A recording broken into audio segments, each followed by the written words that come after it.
সবাই আমরা দুনিয়া থেকে বিদায় নিয়ে নেব, কেউ আমরা দুনিয়াতে বাঁচার জন্য আসি নাই, সব দুনিয়া থেকে বিদায় নিয়ে নেব। কিন্তু আল্লাহ বলছেন, বান্দারা তুমি আমার কাছে যদি আসতেই চাও, আসতেই তো হবে আমার কাছে। তোমার নেক আমলনামা নিয়ে আসো, ডান হাতের আমলনামা নিয়ে আসো, ইসলামী দল করে আসো, কোরআন সুন্নাহর বিধিবিধান মেনে নিয়ে আসো। তোমার মাথা থেকে পা পর্যন্ত তোমার সকল কাজ কর্ম সব নবীর সুন্নাহ তরিকা মতো করে আসো। কোনো চিন্তা নাই, আমি আল্লাহ তোমার ব্যাপারে জানায় দিচ্ছি। ইয়া আইয়াতুহান নাফসুল মুতমাইন্নাতু ইরজিই ইলা রাব্বিকি রাদিয়াতান মারদিয়াহ ফাদখুলি ফি ইবাদি ওয়াদখুলি জান্নাতি। জোরে বলুন আল্লাহু আকবার। আমার বান্দা হয়ে যাও, আমার অনুগত বান্দা হয়ে আমার জান্নাতে প্রবেশ করো, তোমাকে কেউ বাধা দেবে না। শর্ত হলো সারেন্ডার করতে হবে কার কাছে? আসতে হলো সারেন্ডার করতে হবে কার কাছে? আল্লাহ যেন আমার মুখ থেকে সেই কথাগুলো বের করে দেন যে কথাগুলো উম্মতে মুহাম্মাদের জন্য এই মুহূর্তে দারুণ। লাকাদ কানা লাকুম ফি রাসূলিল্লাহি উসওয়াতুন হাসানাতুন লিমান কানা ইয়ারজুল্লাহা ওয়াল ইয়াওমাল আখির ওয়া যাকারাল্লাহা কাসীরা। জোরে বলুন আল্লাহু আকবার। তোমাদের জন্য উত্তম আদর্শের বাস্তব নমুনা কেউ নয়, উত্তম আদর্শের বাস্তব নমুনা একজন, তিনি হচ্ছেন মুহাম্মদুর রাসূলুল্লাহ সাল্লাল্লাহু আলাইহি সাল্লাম। আমার ভাইয়েরা, আল্লাহ রাব্বুল আলামিন রাসূলকে এত সম্মান দিয়েছেন, রাসূলকে এত মর্যাদা দিয়েছেন। আল্লাহ পাক তার শানে এক জায়গায় বলছেন, হে রাসূল, আপনাকে যে যা বলে বলুক সেই দিকে আপনি কর্ণপাত করবেন না। আমি আপনাকে যে পুরস্কার দিয়েছি, যারা পারেন ঠোঁট মিলিয়ে আল্লাহ পাক তার শানে যা বলেছেন, তিনি বলছেন কি? নুন ওয়াল কলমি ওয়া মা ইয়াসতুরুন মা আনতা বিনি'মাতি রাব্বিকা বিমাজনুন ওয়া ইন্না লাকা লাআজরান গায়রা মামনুন وَإِنَّكَ لَعَلَى خُلُقٍ عَظِيمٍ। জোরে বলুন আল্লাহু আকবার। হে রাসূল, আমি আপনাকে সুমহান চরিত্র অধিকারী বানিয়ে দিয়েছি। আল্লাহ পাক তার সম্মানটা কত বাড়িয়ে দিয়েছেন। এই কোরআন নাযিল হয়েছে আমার নবীর উপরে, কিন্তু আমার নবীকে আল্লাহ পাক কোথাও নাম ধরে একটাবারের জন্য ডাকেন নাই। বাবা তার ছেলেকে নাম ধরে ডাকতে পারেন, কিন্তু ছেলে তার বাপকে যদি নাম ধরে ডাকে, এটা আদব হবে না, বেয়াদবি হবে, বেয়াদবি হয়ে যাবে। ছোটজন বড়জনকে নাম ধরে ডাকতে পারেন? পারেন না? বড়জন ছোটজনকে নাম ধরে ডাকতে পারেন? আমার আল্লাহ তার জায়গা থেকে, তার আসন থেকে আমার নবীর নাম ধরেও যদি ডাক দিতেন, কিছুই হতো না। কিন্তু আল্লাহ রাব্বুল আলামিন সব নবীকে নাম ধরে ডাকলেও আমার আল্লাহ আমার নবীকে কোরআনে কোথাও একটাবারও নাম ধরে ডাকেন নাই। জয় বলি সুবহানাল্লাহ। আদম আলাইহিস সালাতু ওয়াস সালামকে ডাক দিয়েছেন, ইয়া আদম উসকুন আনতা ওয়া যাওজুকাল জান্নাহ। ডাক দিয়েছেন, ওয়া মা তিলকা বিয়ামিনিকা ইয়া মূসা। ডাক দিয়েছেন, ইয়া ইয়াহইয়া খুযিল কিতাবা বিকুওয়া। সব নবীকে আল্লাহ রাব্বুল আলামিন হরফে নিদা প্রয়োগ করে ডাক দিয়েছেন, কিন্তু আমার নবীর নাম যেখানে নিয়েছেন সেই জায়গায় আল্লাহ পাক গুণবাচক শব্দ প্রয়োগ করেছেন, মুহাম্মাদুর রাসূলুল্লাহ والذين معه أشداء على الكفار رحماء بينهم تراهم ركعا سجدا يبتغون فضلا মিনাল্লাহি ওয়া রিদওয়ানা। জোরে বলুন আল্লাহু আকবার। আমার বন্ধুগণ, আরেক জায়গায় বলছেন ওয়ামা মুহাম্মাদুন ইল্লা রাসূল قد خلت من قبله الرسل।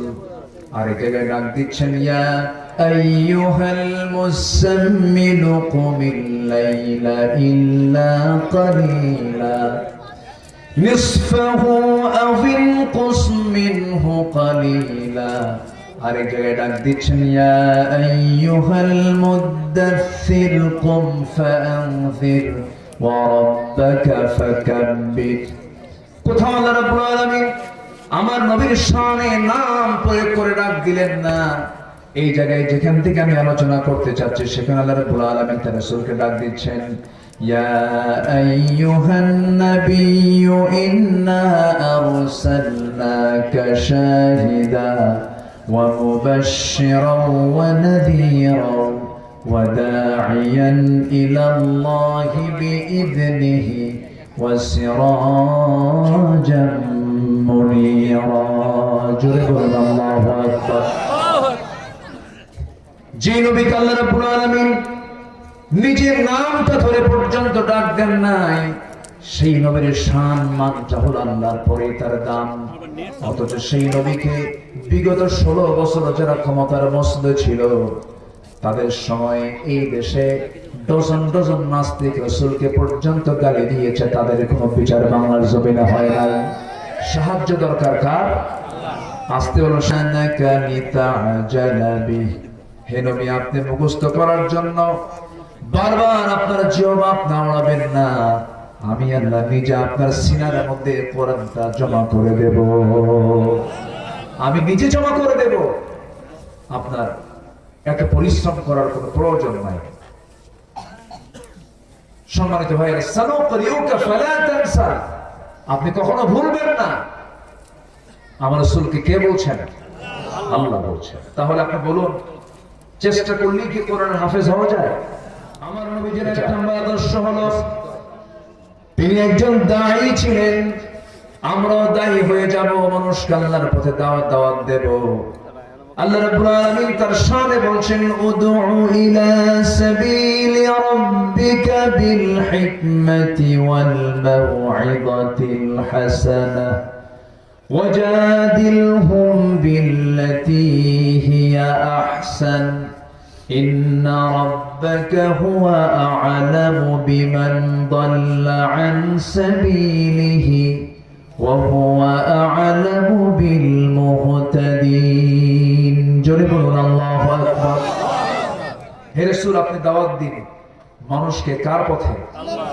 আল্লাহর পথে, প্রজ্ঞার সাথে, উত্তম নসিহতের মধ্য দিয়ে।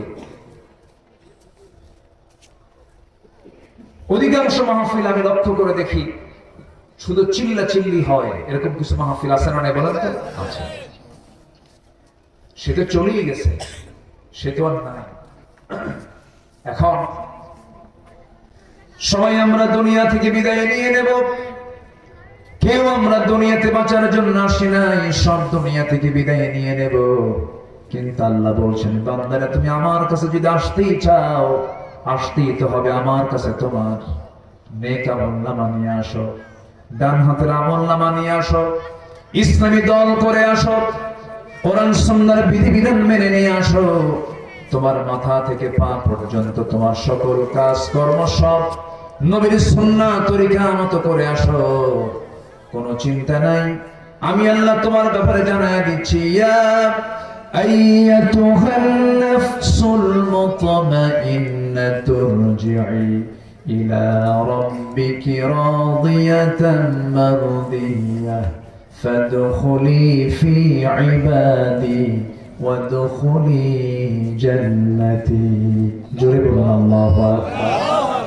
আমার বান্দা হয়ে যাও, আমার অনুগত বান্দা হয়ে আমার জান্নাতে প্রবেশ করো, তোমাকে কেউ বাধা দেবে না। শর্ত হলো সারেন্ডার করতে হবে কার কাছে? আসতে হলো সারেন্ডার করতে হবে কার কাছে? সর্বশেষ আমল ছিল আমার নবীজির, ব্যবহারিক আমল ছিল হলো মিসওয়াক করা। কি করা বলেন তো? মিসওয়াক করা।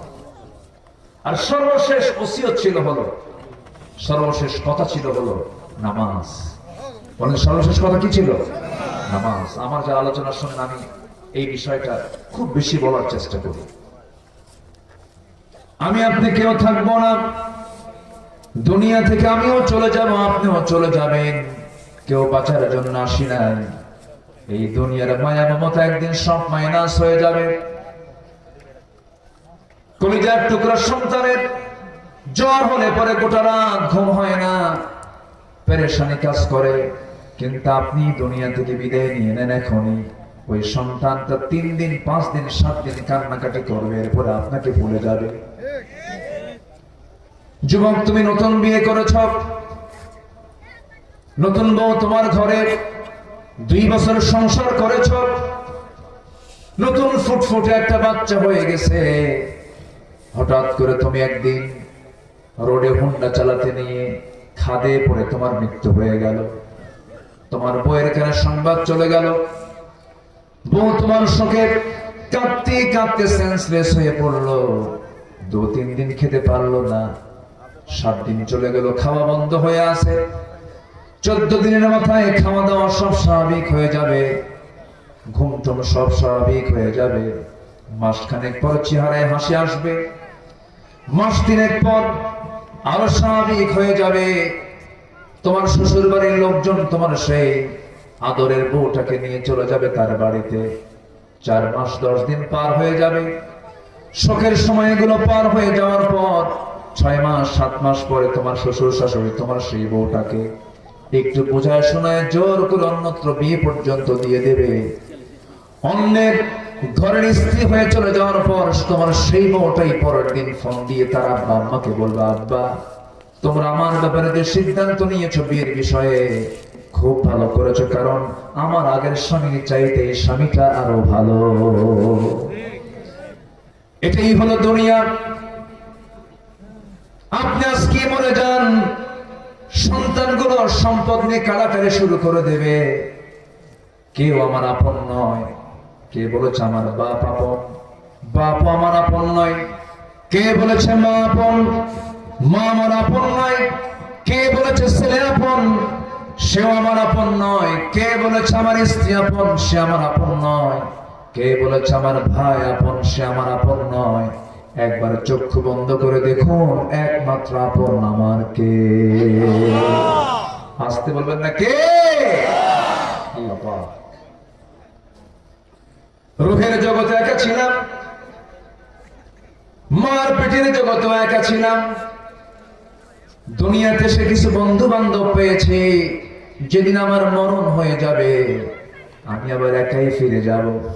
এই জন্য আমার বন্ধুগণ সে আল্লাহর কাছেই যখন ফিরে যেতে হবে, কিছু কাজ আমরা করে যাব। কিয়ামতের দিন আল্লাহ রাব্বুল আলামিন বান্দাকে সর্বপ্রথম যে প্রশ্ন করবেন সেই প্রশ্ন হলো নামাজ। সেই প্রশ্ন কি বলুন? নামাজ। নামাজি মানুষ কখনো নেশাখোর হতে পারে না। নামাজি কখনো মিথ্যুক হতে পারে না। নামাজি কখনো ওয়াদা খেলাফ করতে পারে না।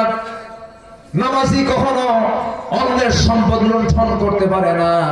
যে নামাজি হবে সেই নামাজের চরিত্র হবে জান্নাতি চরিত্র। তার মধ্যে তার মাধ্যম দিয়ে তার দ্বারা কোনোদিন গুনাহে কবিরা নামক কোনো গুনাহ হতে পারে না। কিন্তু আমার দেশে সুদখোর নামাজিও আছে না নাই? সুদও খায়, নামাজও পড়ে। আমি কি কথা বলবো? আমি কি আলোচনা চালিয়ে যাব? জোরে বলি ইনশাআল্লাহ। আমার নবীজি 1 নম্বর দাওয়াত ছিল হলো, 1 নম্বর কাজ ছিল হলো দাওয়াত দেওয়া। সে দাওয়াতটা দিয়েছেন আমার নবীজি আগে ভিতরে না বাহিরে? বলেন তো, আগে পরিবারে না আগে সমাজে? আগে পরিবারে দিয়েছে। কু আনফুসাকুম ওয়া আহলিকুম নারা, নিজে বাঁচাও, তোমার পরিবারকে জাহান্নাম থেকে বাঁচাও। আমার বন্ধুগণ, নবীজির জন্ম যে সমাজে হয়েছিল সেই সমাজটা ছিল ঘুরে ধরা সমাজ। এত জঘন্য মানুষ ছিল সেই সমাজের মানুষগুলো, এত নিম্ন মানের ছিল, নিজের মাকে পর্যন্ত বিয়ে করত। নিজের মা, বাবা সৎ মাকে তালাক দিয়েছে, পরের দিন ছেলে সৎ মাকে ঘরে আনছে। এত নমুনা ছিল একটা জাতি। কাবা শরীফ তোয়াফ করা হয়, এখন হাজিরা তোয়াফ করে না। সেই কাবাকে সামনে রেখে এই কুরাইশরা, এই আরবরা উলঙ্গ হয়ে সবাই মিলে একসঙ্গে তোয়াফ করত। ভাঙ্গা পাতিলকে কেন্দ্র করে যুগের পর যুগ তারা যুদ্ধ লাগিয়ে রাখত। শততা বিভক্ত একটা জাতিকে একটা সুতার কাঠিতে আবদ্ধ করেছেন, কিচ্ছু অন্য কোন তন্ত্র মন্ত্র দিয়ে নয়, একমাত্র কি দিয়া? কোরআন দিয়ে, কোরআন দিয়ে, ইসলাম দিয়ে। আমার নবীজি সেই যুগে জন্ম নিয়েছেন যে যুগে একটা নারীর কোনো মূল্যায়ন ছিল না। মেয়ে সন্তান জন্ম হয়েছে, জীবন্ত পুত হত্যা করত।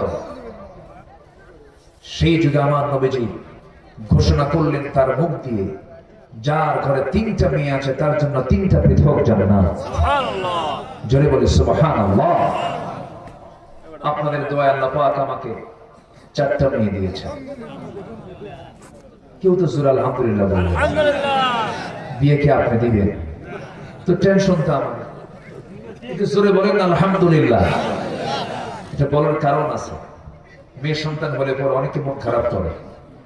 বারবার মেয়ে যদি হয় তখন স্বামী কয় তার বউরে, তোর পেট আসলেই পচা। আছেন এরকম? আছে? মনক্ষুণ্ণ হওয়া যাবে না। আমার নবীজি বিশ্বের সেরা মানুষ। ছেলেদের বাপ না মেয়েদের বাপ? মাথায় রাখতে হবে। আমার নবীর সামনে এক সাহাবী কান্দে, চোখে পানি। রাসূল বলেন, সাহাবী তুমি চোখে পানি কেন? তুমি ইসলাম গ্রহণ করে কি ঠকছো নাকি? এই কয়েকদিন হলে শুধু কাঁদতো। দিন গ্রহণ তো আনন্দের বিষয়, তুমি কাঁদতেছো কেন? তোমার তো সব গুনাহ মাফ হয়ে গেছে। সাহাবী আরো কাঁদলেন। রাসূল বলছেন, ও সাহাবী তুমি কাঁদতেছো কেন? কি হয়েছে ভালো করে বলো, খুলে বলো তো তোমার কি হয়েছে। নবীর সামনে হাঁটু গেড়ে দিয়ে বসে গেলেন।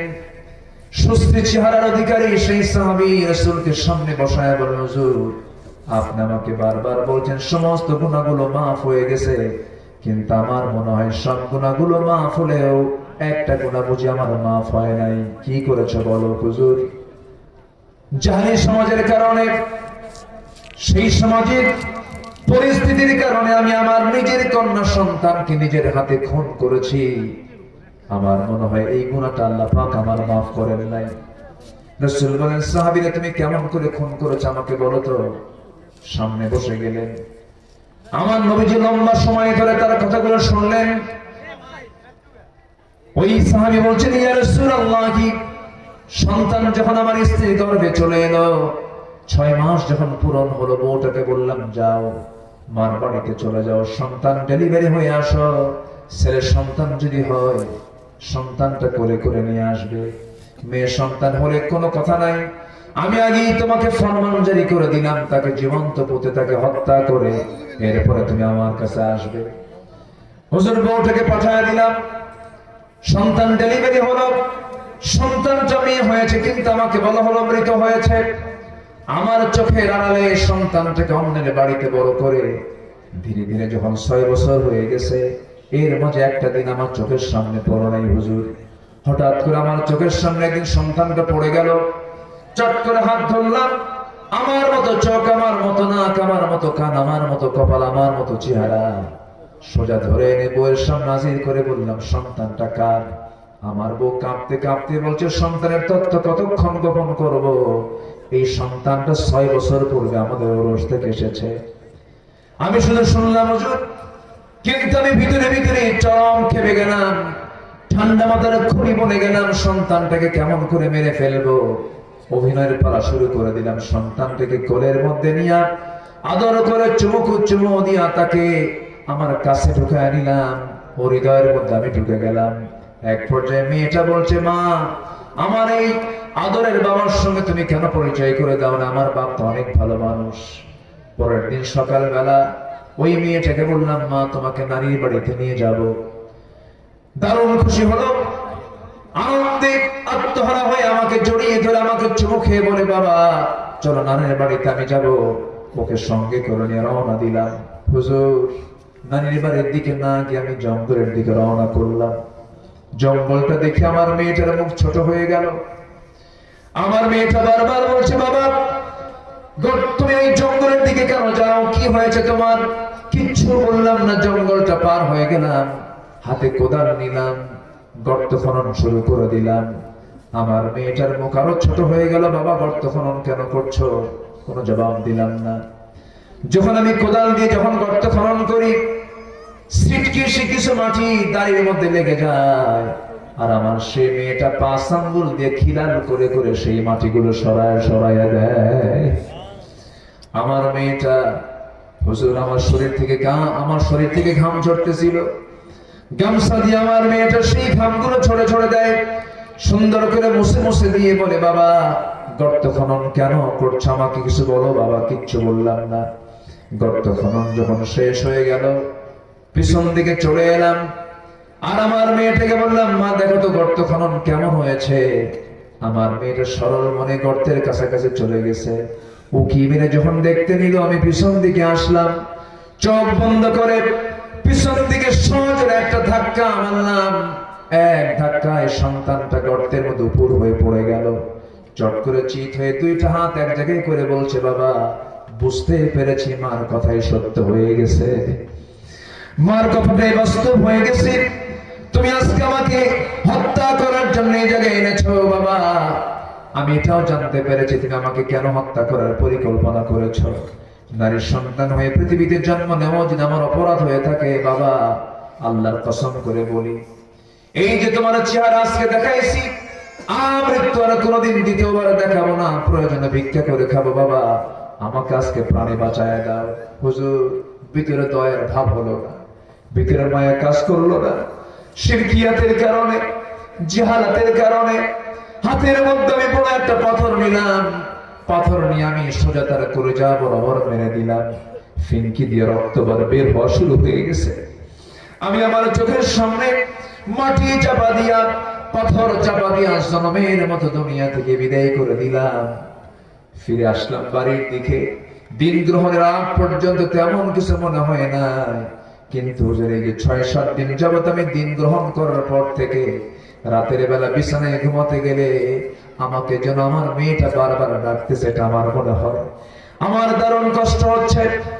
সঙ্গে সঙ্গে রাসূল সাহাবীকে জড়িয়ে ধরে বলছেন, ও আমার সাহাবী, তুমি যে ভুলটা করেছো মারাত্মক ভুল হলেও দিন গ্রহণ করার কারণে এই গুনাহটাও আল্লাহ রাব্বুল আলামিন তোমার জীবন থেকে সাফ করে দিয়েছেন।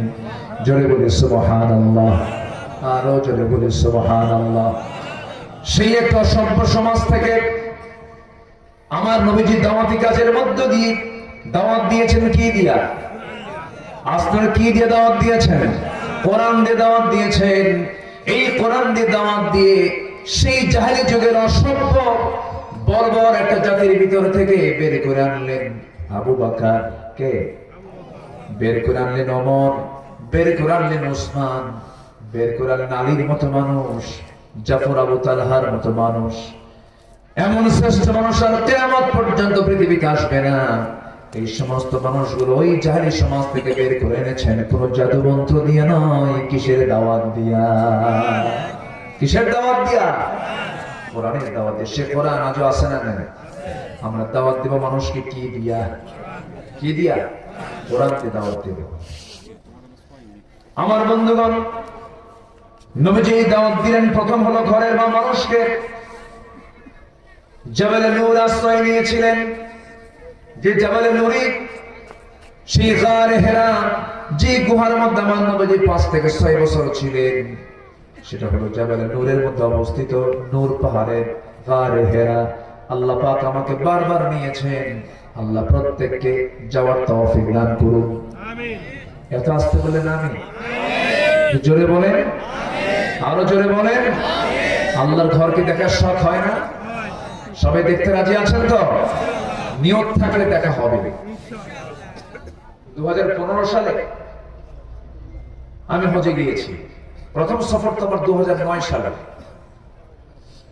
সেই সফরে আমার জীবনের ছিল হলো প্রথম সফর 2009 সাল হজে। আর আল্লামা সাঈদ রাহিমাহুল্লাহ ছিল শেষ হজের সফর। আল্লাহ পাক একসঙ্গে আরাফাতে থাকার সুযোগ করে দিয়েছেন। তো ওই সময় আল্লামা সাঈদ রাহিমাহুল্লাহকে বলা হয়েছিল যে হুজুর, দেশের অবস্থা খুব খারাপ, আপনি এই দেশেই থেকে যান, এই দেশ আপনাকে নাগরিকত্ব দিয়ে দেবে, আপনার যাওয়ার দরকার নেই, দেশে মামলা হচ্ছে। উনি মুচকি হাসি মেরে বললেন, আমি দেশে থাকবো আর আমার দেশ, আমার আত্মীয়, আমার জনগণ, আমার দিনী ভাইরা মানবতার জীবন যাপন করবে। জাবালে নূর থেকে আল্লাহর কালাম কোরআন যখন নাযিল হলো, ওহী যখন নাযিল হলো, সেই কোরআনটা নিয়ে সোজা বাড়িতে চলে আসলেন। এসে তার স্ত্রী আম্মা জান খাদিজাকে লক্ষ্য করে বলছেন, খাদিজা রে, আমার কেমন যেন আশঙ্কা হচ্ছে, লাকাদ খাশিতু আলা নাফসি, আমি আমার নিজের জীবন নিয়ে শঙ্কিত, মনে হয় মরে যাব, কেমন যেন মনে হচ্ছে আমার। সঙ্গে সঙ্গে খাদিজা বলছেন, আমার স্বামী, আপনার কোনো অনিষ্ট পৃথিবীর কেউ করতে পারবে না, কারণ আপনি এতিমকে কষ্ট দেন না, আপনি অসহায়ের পাশে দাঁড়ান, আপনি মাজলুমের পাশে দাঁড়ান, আপনার চুল পরিমাণ কোনো ক্ষতি পৃথিবীর কেউ করতে পারবে না। রাসূল এবার বলছেন, খাদিজা ভালো কথা, কিন্তু আজকে আমি তোমাকে নতুন করে আমার একটা পরিচয় দিয়ে দেব, জানি না তুমি এটা মানবে কিনা। এতদিন তোমার সঙ্গে আমার পরিচয় ছিল, তুমি আমার স্ত্রী, আমি তোমার স্বামী, কিন্তু আজকে আমার একটা নতুন পরিচয় হলো, আমি হলাম আল্লাহর নবী। এই কথা বলার সঙ্গে সঙ্গে খাদিজা রাদিয়াল্লাহু তাআলা আনহার চোখে পানি চলে এলো।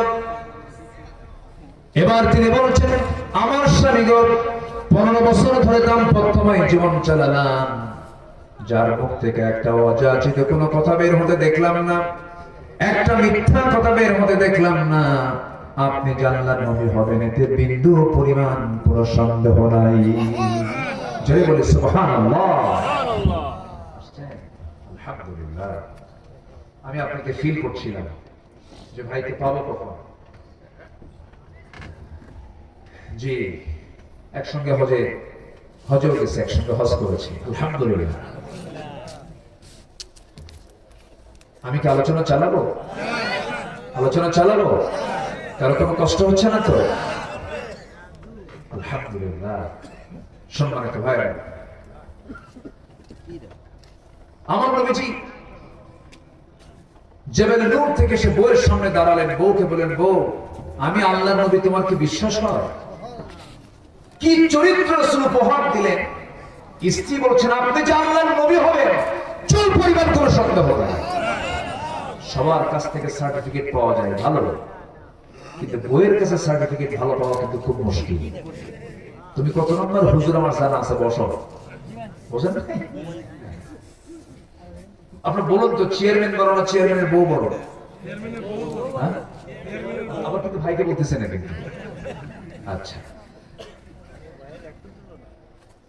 স্ত্রীর কাছে কিন্তু স্বামীর ভালো হওয়া এত সহজ নয়, আবার স্বামীর কাছেও স্ত্রী ভালো হওয়া কিন্তু এত সহজ নয়।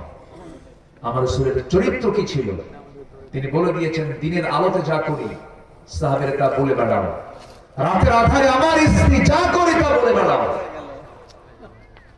কি বিশ্বমানের চরিত্র আমার জন্য আদর্শ করে দিয়েছেন একজন ব্যক্তিকে, তিনি হচ্ছেন মুহাম্মদুর রাসূলুল্লাহ।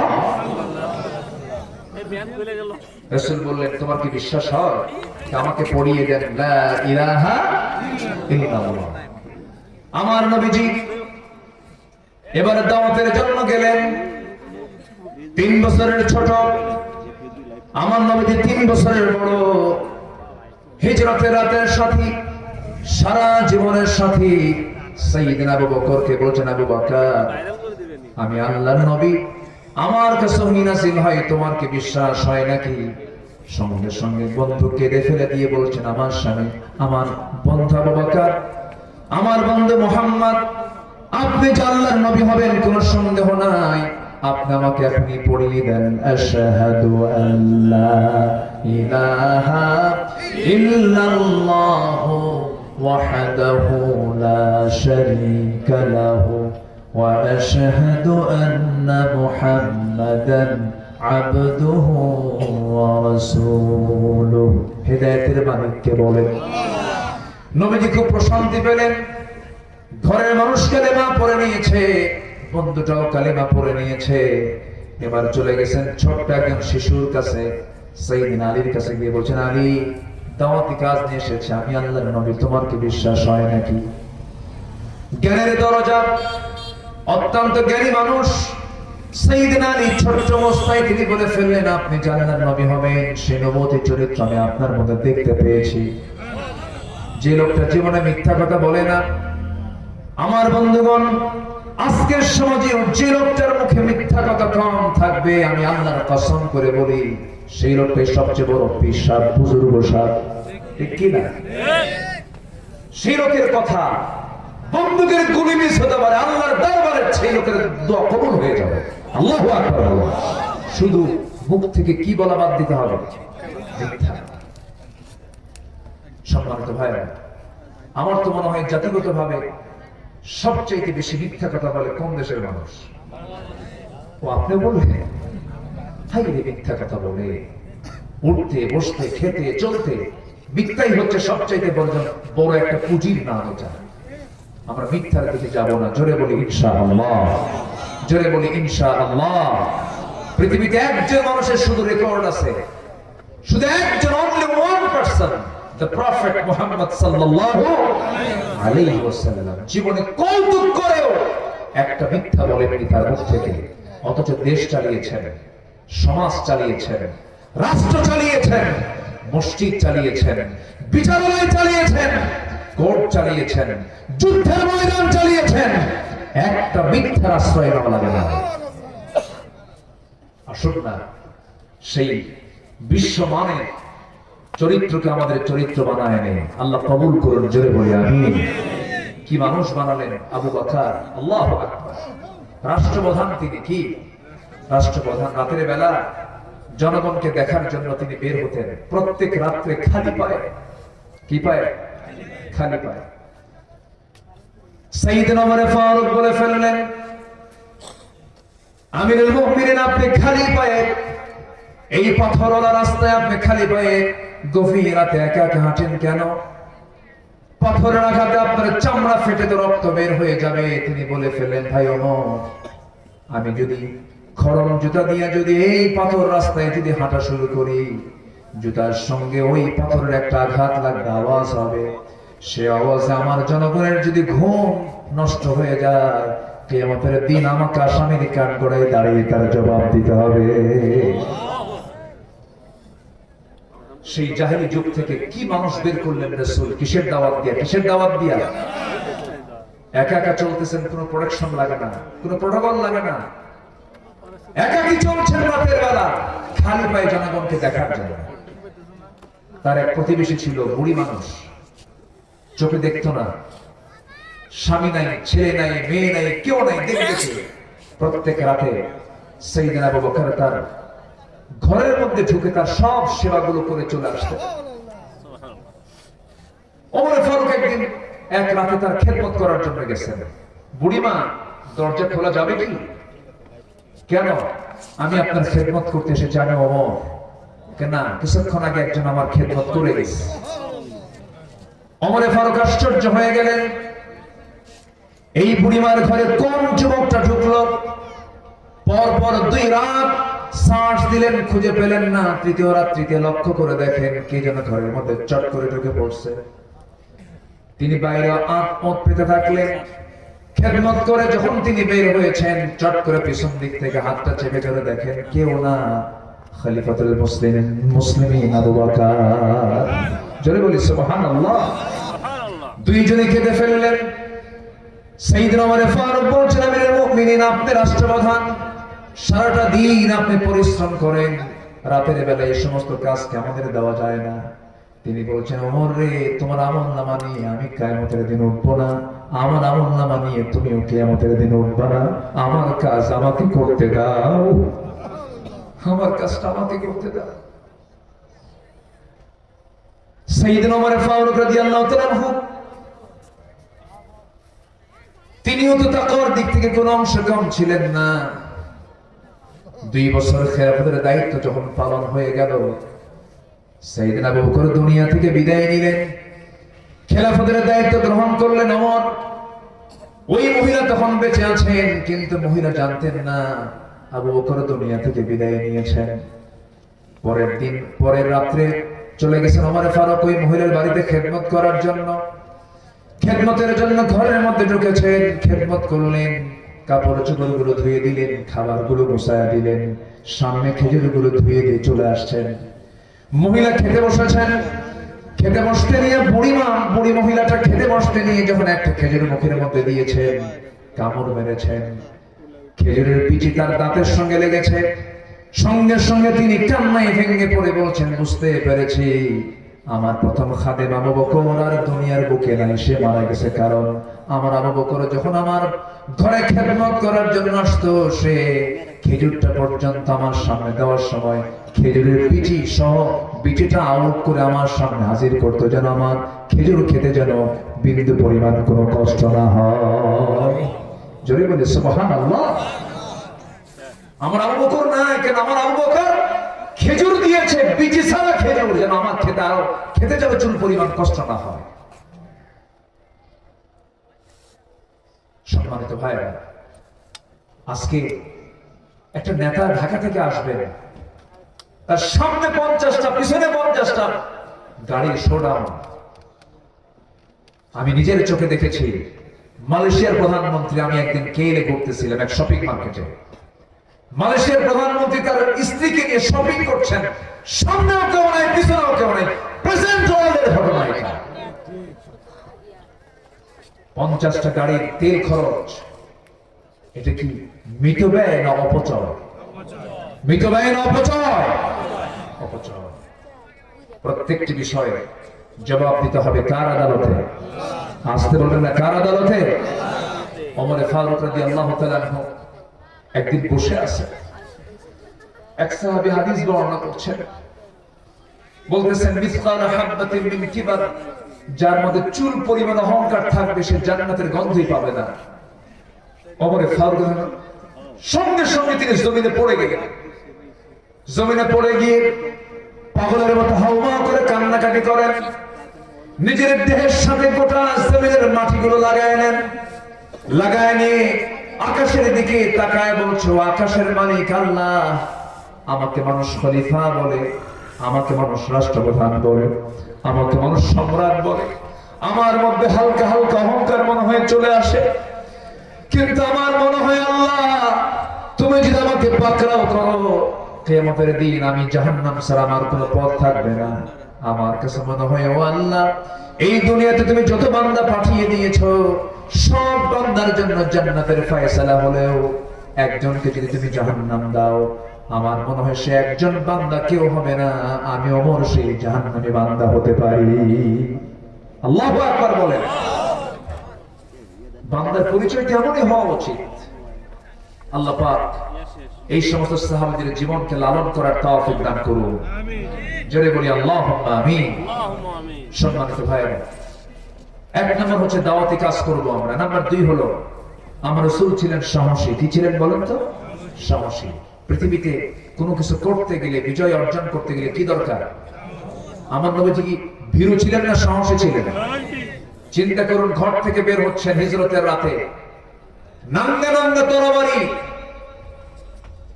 ওই মক্কার নগর পিতা আবু জেহেল তার সন্ত্রাস এলিয়ে দিয়ে রাসূলকে মারার অর্ডার দিয়েছে। আমার নবীজি সেখান থেকে ঘর থেকে বের হচ্ছেন, শত্রুগুলো দেখছেন, পরোয়া করলেন না, হাতের মধ্যে বালু নিয়ে শুধু নিক্ষেপ করলেন, সমস্ত শত্রুর চোখে চোখে পৌঁছায় দিয়েছেন আমার আল্লাহ তাআলা বালুকণাগুলো। জোরে বলি সুবহানাল্লাহ। যে কোনো বিজয়ের জন্য সাহস দরকার। ইমানদার বুক দেখায় না পিঠ দেখায়? ইমানদার বুক দেখায় না পিঠ দেখায়? বুক দেখাবে। ইমানদার কখনো পিঠ দেখাতে পারে না। যুবকরা, সেই উন্নত চরিত্র গঠন করো। দেখেছো অনেক কিছু, যে নেতা তোমার হাতে মদের বোতল তুলে দেয়, যে নেতা তোমার হাতে নারী তুলে দেয়, যে নেতা তোমাকে চরিত্রহীন বানানোর ষড়যন্ত্র করে, সেই সমস্ত নেতাদের মুখে তোমার জুতা মারো, থুতু মারো। গঠন করো, 5 ওয়াক্ত নামাজ পড়ো, বিবাহ পূর্ব কোন নোংরামে কোন সম্পর্কে জড়িও না, অবৈধ কোন রিলেশনে যেও না। বিয়ের প্রয়োজন, বাপকে বলে ফেলো আমার বিয়ের প্রয়োজন, কিন্তু বিয়ের আগ দিয়ে তুমি গার্লস স্কুলের সামনে যায় এতিমের মতো সিট হয়ে বসে থাকো না। এগুলো লস প্রজেক্ট। এগুলো কি প্রজেক্ট? Loss project. শিক্ষা, পড়া সব শেষ, এগুলো বাদ দিতে হবে। সবাই কি নামাজ পড়বা? যুবক সবাই কি নামাজ পড়তে রাজি আছো? নামাজ পড়বেন কারা কারা একটু হাত তুলে দেখেন তো দেখি, জোরে বলি আল্লাহ। আমাদেরকে 5 ওয়াক্ত সালাত আদায় করার তৌফিক তুমি আল্লাহ দিয়া দাও। জোরে বলি আমিন। আরো জোরে আমিন। আমাদের এই চাঁদ মাখা মুখগুলো আল্লাহ পাক আমাকে আবার দেখার সুযোগ করে দিয়েছেন। আল্লাহ যেন আমাদের সম্পর্ক যেন হাসর পর্যন্ত দৌড়িয়ে দেন। জোরে বলি আল্লাহুম্মা আমিন। আসলে তো চোখটা খোলা আছে, ইহকালে আছে। চোখ বন্ধ হলে কি ইহকাল না পরকাল? তো আমরা ইহকালের সম্পর্ক গর্ব আমরা পরকালকে টার্গেট করে। জোরে বলি ইনশাআল্লাহ। পরকালও যেন আমরা একসঙ্গে থাকতে পারি। বউ নামাজ পড়ে না।